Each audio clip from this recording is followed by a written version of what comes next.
श्री संदेवताय नमः। श्री राधे कृष्णाभ्याम नमः। श्रीमद्भागवत महापुराण प्रथम खंड।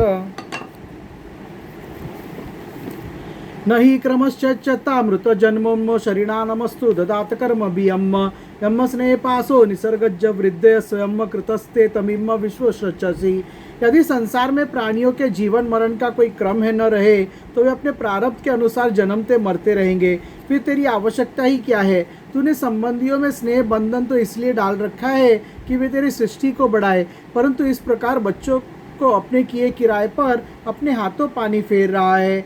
तवम तात नारसी च माम कृपाणम अनाथम तयोक्तम विचक्षव पितरम तव शोकतप्तम अचस्तैरम भवता प्रजदुस्तरम यद ध्वांतम न यहाँ करुणेन यमन दुरम। फिर वे अपने मृत पुत्र की ओर देखकर कहने लगी, बेटा मैं तुम्हारे बिना अनाथ और दीन हो रही हूँ। मुझे छोड़कर इस प्रकार चले जाना तुम्हारे लिए उचित नहीं है। तनिक आँख खोलकर देखो तो सही, तुम्हारे पिताजी तुम्हारे वियोग में कितने शोक संतप्त हो रहे। बेटा, जिस घोर नरक को निसंतान पुरुष बड़ी कठिनाई से पार कर पाते हैं, उसे हम तुम्हारे सहारे अनायास ही पार कर लेंगे। अरे बेटा, तुम इस यमराज के साथ दूर मत जाओ, ये तो बड़ा ही निर्दयी है। उत्तिष्ठता तातसई में शिशवो वयसा सत्वामयन्ति नृपरनन्दन संवृत्तियम् सुप्तसिचरम् शनया च भवान् परितो भक्षम तन स्तनम पीबो सुचो हर नमम स्वकानम। मेरे प्यारे लल्ला और राजकुमार, उठो बेटा, देखो तुम्हारे साथी बालक तुम्हें खेलने के लिए बुला रहे हैं। तुम्हें सोते सोते बहुत देर हो गई, अब भूख लगी होगी, उठो कुछ खा लो, और कुछ नहीं तो मेरा दूध ही पी लो और अपने स्वजन संबंधी हम लोगों का शोक दूर करो। नाहम तनुज ददृशे हतमंगलामते मधुसितम स्मुदित वीक्षण मान बाजम किम वागतास्तु ये पुण्यरमन मन्यलोकम नृतगुण न सुनामी कला गिरस्ते। प्यारे लाल, आज मैं तुम्हारे मुखारविंद पर वह भोली भाली मुस्कुराहट और आनंद भरी चितवन नहीं देख रही हूँ। मैं बड़ी हाय हाय, अब भी मुझे तुम्हारी सुमधुर तोतली बोली नहीं सुनाई दे रही है। क्या सचमुच निठुर यमराज तुम्हें उसे परलोक में ले गया, जहाँ से फिर से कोई शिशुकुवाच विलपत्नतयामृतम पुत्रमति चित्रविलापनीयम चित्रकेतु वृषम तप्तो मुक्तकंठो रुरुदः। श्री सुखदेव जी कहते हैं, परीक्षित, जब सम्राट चित्रकेतु ने देखा कि मेरी रानी अपने पुत्र के लिए इस प्रकार भांति भांति से विलाप कर रही है, तब वह शोक से अत्यंत संतप्त होकर फूट फूट कर रोने लगे। तयो विर्लप्ताम सर्वे दंपतरो सनवृताम रुरुदम समनराचा नार्यम सर्वमासिद चेतनम। राजा रानी के इस प्रकार विलाप करने पर उनके अनुगामी स्त्री पुरुष भी दुखित होकर रोने लगे। इस प्रकार सारा नगर ही शोक से अचेत सा सो गया। एवं कश्मल पापम वन्नम नश्य संज्ञानमानेकम ज्ञात्वा गिराम नाम मुनिर्या जगाम स नारदम। राजन महर्षि अंगिरा और देवर्षि नारद ने देखा कि राजा चित्रकेतु पुत्र शोक के कारण चेतनाहीन हो रहे हैं, यहाँ तक कि उन्हें समझाने वाला भी कोई नहीं है। तब वे दोनों वहाँ हैं। इति श्रीमद्भागवते महापुराणे पारमहंस्यां सहितां षष्ठम स्कंदे चित्रकेतु विलाप नाम चतुर्दशोऽध्यायः।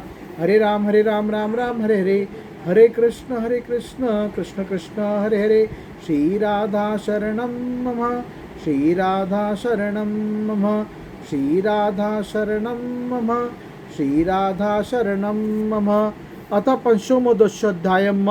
चित्रकेतु को अंगिरा और नारद जी का उपदेश। श्री सुकुवाच उचत्रमुकापन्ते पतितम अमृतकोपमम शोकाभिभूतम राजनम बोधयन्तो सदुभुक्तियम।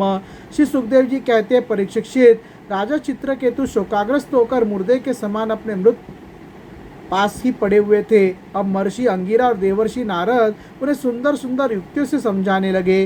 कोयम सया तत्वे राजेंद्र भवान यमुनशोचति तवम चास्य कतमम सुष्टो पुरोदानी मत्तम परम।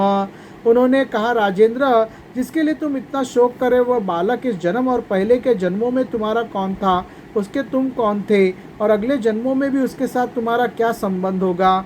यथा प्रयंति संयाति स्त्रोवेगेन वालुकाम सयुजयन्ते विजयन्ते तथा कालेन देहिनम।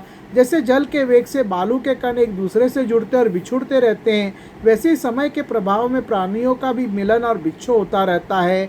यथा धानेषु वेधाना भवन्ति न भवन्ति च एवं भूतेषु भूतानि चोदितानि शम्मया। राजन, जैसे कुछ बीजों से दूसरे बीज उत्पन्न होते हैं और नष्ट हो जाते हैं, वैसे ही सन भगवान की माया से प्रेरित होकर प्राणियों से अन्य प्राणी उत्पन्न होते और नष्ट हो जाते हैं।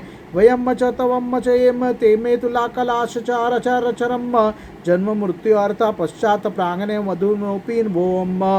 राजन, हम तुम और हम लोगों के साथ इस जगत में जितने भी चराचर प्राणी वर्तमान में हैं, वे सब अपने जन्म के पहले नहीं थे और मृत्यु के पश्चात नहीं रहेंगे। इससे सिद्ध है कि इस समय भी उनका अस्तित्व नहीं है, क्योंकि सत्य वस्तु तो सब समय एक सी रहती है। भूर्ते भूतानि भूतेशम श्रीवत्ति हंते जम्म आत्मसृष्टे स्वतंत्र ने अपेक्षोपि बालवत्त। सन भगवान के समस्त प्राणियों के अधिपति है, उनमें जन्म मृत्यु और आदि विकार बिल्कुल नहीं है। उन्हें न किसी की इच्छा और न अपेक्षा, वे अपने आप परतंत्र प्राणियों की सृष्टि कर लेते हैं और उनके द्वारा अन्य प्राणियों की रचना, पालन तथा संहार करते हैं। ठीक वैसे ही जैसे बच्चे घर घरौंदे खेल खिलौने ने बनाकर बिगाड़ते रहते हैं। देहे न देहि नानो रजन देहर्ता बीजायते बीजादेव यथा बीजम देहर्ते इव शाश्वतम।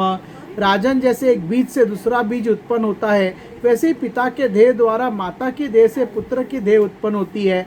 पिता, माता और पुत्र जीव के रूप में देही है और ब्राह्म्य दृष्टि से केवल शरीर। उनमें देही जीव घट आदि कार्यों में पृथ्वी के समान नित्य है। देह देह विभागो विवेक कृतम पुरा जाति विक्ति विभागयोम यथा वस्तुंति कल्पितम। राजन, जैसे एक ही मृतिका रूप वस्तु में घटत्व आदि जाति और घट आदि व्यक्तियों का विभाग केवल कल्पना मात्र है, उस प्रकार ये देही और देह का विभाग भी अनादि एवं अविद्या कल्पित है। अनित्य होने के कारण शरीर असत्य है और शरीर असत्य होने के कारण उनके भिन्न भिन्न अभिमानी भी असत्य सी है। त्रिकाल बाधित सत्य तो एकमात्र परमात्मा ही है, अतः शोक करना किसी प्रकार भी उचित नहीं है।